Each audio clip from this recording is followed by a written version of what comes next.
Hey, Fox News Alert now. Ready for lunch? President Donald Trump not ready to give up the fight on health care. He has invited all 52 Republican senators for lunch today at the White House as Mitch McConnell's plan for a clean repeal of Obamacare appears to be dead on arrival. What a tremor this has become. I'm Bill Hemmer. Good morning. Welcome to America's Newsroom. And Sandra, welcome back to you. Thanks for having me back. Unbelievable time for our country. I'm Sandra Smith, everybody, in for Shannon Bream.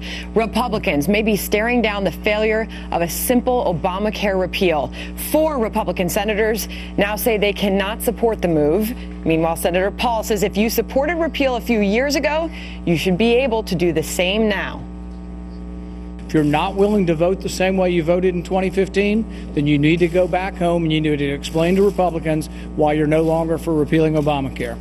Peter Ducey leads our coverage on the Hill. Will they even make a move on the repeal matter? Peter.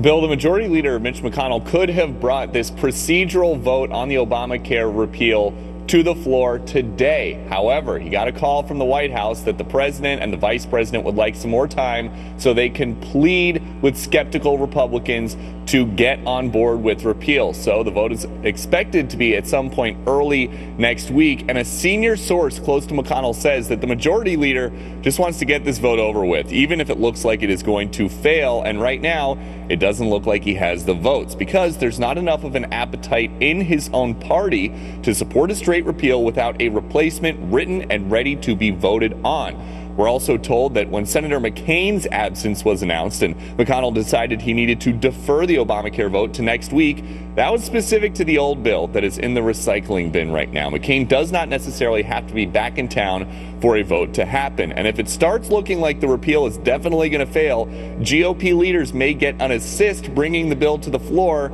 from the Democrats, who can bring it by unanimous consent if they know it's going to fall flat, which could signal the start of more collaboration because the last we heard from McConnell, if this attempt at repeal goes down in flames, it's going to be a sign to voters and to lawmakers that Republicans just cannot figure out how to fix Obamacare by themselves. They will have to reach across the aisle. So that's a possibility, but it's also a possibility that these senators get on buses, go to the White House and hear something that when they come back, they've got new resolve.